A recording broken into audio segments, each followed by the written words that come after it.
É com grande sentimento cívico e orgulho pátrio que ocupo esta tribuna, para lembrar, com meus pares, uma data absolutamente significativa para todos nós brasileiros. Trata-se do Dia do Soldado, comemorado em 25 de agosto, marco que complementa nossos sentimentos de brasilidade e lembrança de uma história marcada pelo heroísmo e compromisso com as nossas raízes mais profundas. Essa data, a qual se comemora o dia desses grandes guerreiros, traz na sua historicidade um exemplo de patriotismo instituído em homenagem a Luiz Alves de Lima e Silva, o Duque de Caxias, que lutou e defendeu o Brasil em confrontos internos e externos. O soldado brasileiro marcou sua tradição pela dedicação incessante e preocupação permanente com a defesa do solo pátrio e a soberania de nossas fronteiras. Ao longo de todo o nosso processo de integração e conformação de nosso território, foi o soldado brasileiro, em toda a sua bravura, que afugentou invasores e soube pacificar revoltas que tinham por fim a desagregação territorial. Até mesmo para o nosso processo de emancipação, foi com a ajuda da farda que o país conseguiu consolidar todo um processo difícil e extremamente delicado, sem custos para o nosso território. Tenho a honra de presenciar e de trabalhar ao longo da minha carreira política, lado a lado, com esta classe sumamente laboriosa, e posso testemunhar que o soldado brasileiro é, acima de tudo, um nacionalista ferrenho, impregnado de amor e compromisso com a sua terra. É hora de reconhecer toda uma dedicação nata e a atuação marcante de jovens movidos por puro patriotismo e solidariedade, que muitas vezes, longe de suas famílias e mesmo passando as privações típicas da vida em caserna, dedicam seu tempo e trazem benefícios e contribuição para o bem-estar, sobretudo dos menos favorecidos. Nunca é demais lembrar que o Brasil e sua história muitas vezes se confundem com o trabalho, coragem e a intrepidez de nossos rapazes e moças, né, que demonstram um verdadeiro amor à terra e à sua gente. Exemplo raro e que tem tudo para ser imitado por todos que têm compromisso com seu próprio país.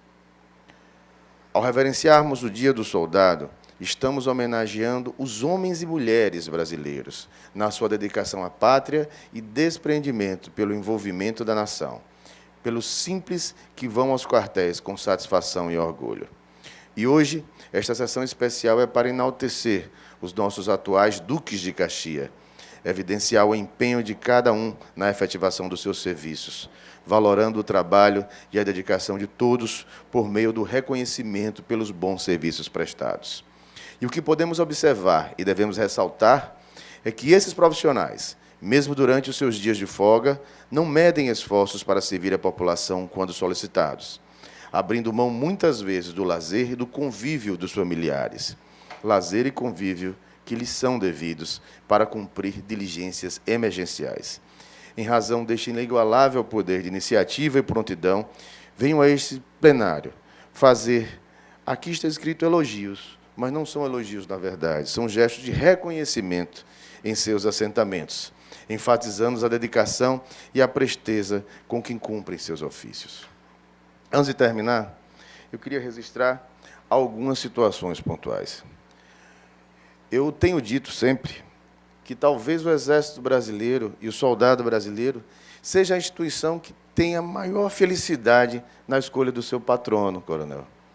A história de Duque de Caxias, ela é enaltecida por feitos de bravuras que envolveram batalhas sangrentas, lutas hercúleas, mas também por feitos de extrema honradez. Eu sou egresso das cadeiras de História da Universidade Federal de Sergipe. Antes de cursar o curso de Direito, fiz História. E sempre tive muito interesse pela história também das revoltas militares brasileiras. Mas um episódio me destacou, que foi a participação de Duque de Caxias na questão da Guerra do Paraguai. E, com muita felicidade, eu já conhecia a história, mas certa feita, há cerca de 1 ano, 2 anos, eu estava assistindo, em uma viagem que fiz ao exterior, a BBC, aquela emissora londrina, uma das maiores redes de comunicação do mundo, e lá passava um documentário sobre a Guerra do Paraguai.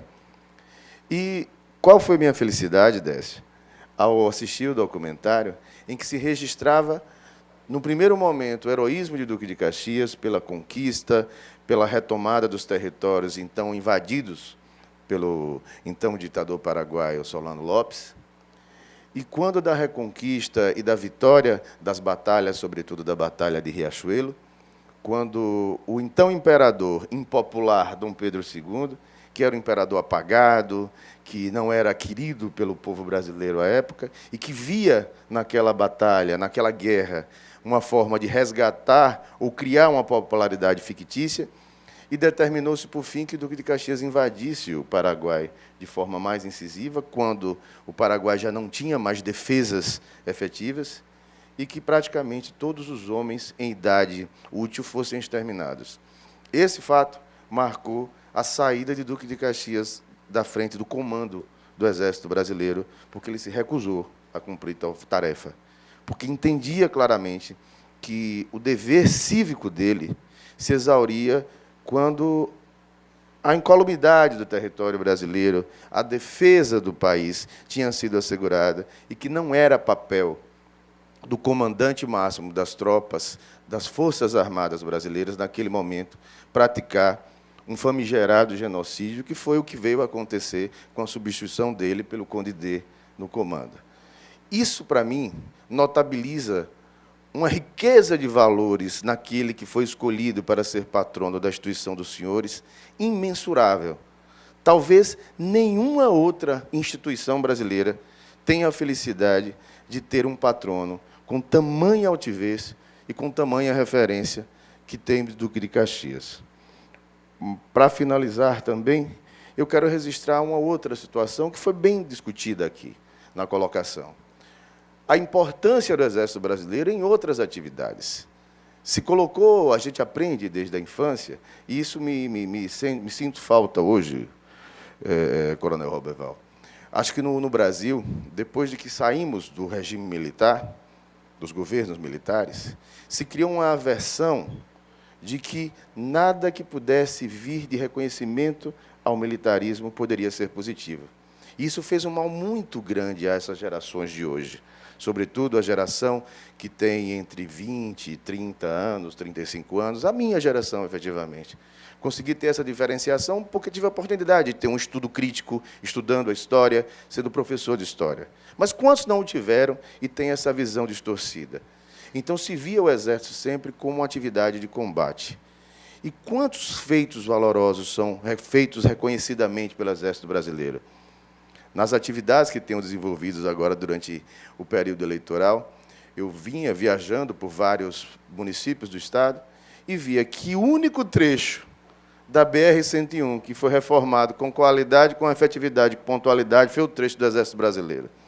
É curioso que você começa, sobretudo, quando você vai para a região norte do Estado, aquela região de Propriá, e tantos municípios ali da região norte, se vem tudo bem. Quando interrompe o trecho do Exército Brasileiro, começam-se as discussões.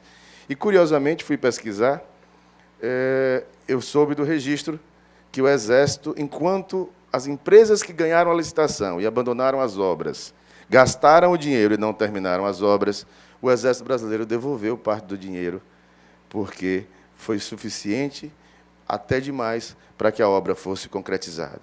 É necessário que tenhamos essa clareza de diferenciação. As ações na área da ação social, não só do batalhão de engenharia, se é assim que o termo técnico me permite dizer.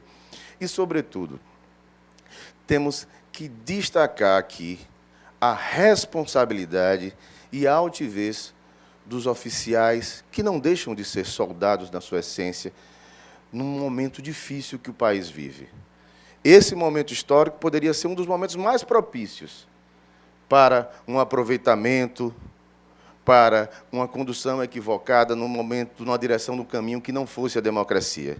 E o que nós estamos ouvindo e vendo de quase a totalidade dos membros do Exército Brasileiro e das Forças Armadas como um todo, da Marinha e da Aeronáutica, são posições comprometidas de homens e mulheres que claramente percebem, conhecem e entendem qual o papel das Forças Armadas, que não é outro, senão todas as valorosas tarefas que eu disse aqui, além de uma que é primordial, a de manter a garantia constitucional da democracia, Mintas. Porque é a democracia que dá o direito não só a todos, mas também aos militares, que são cidadãos também, como todos nós, e que têm direito ao voto e à opção de escolha.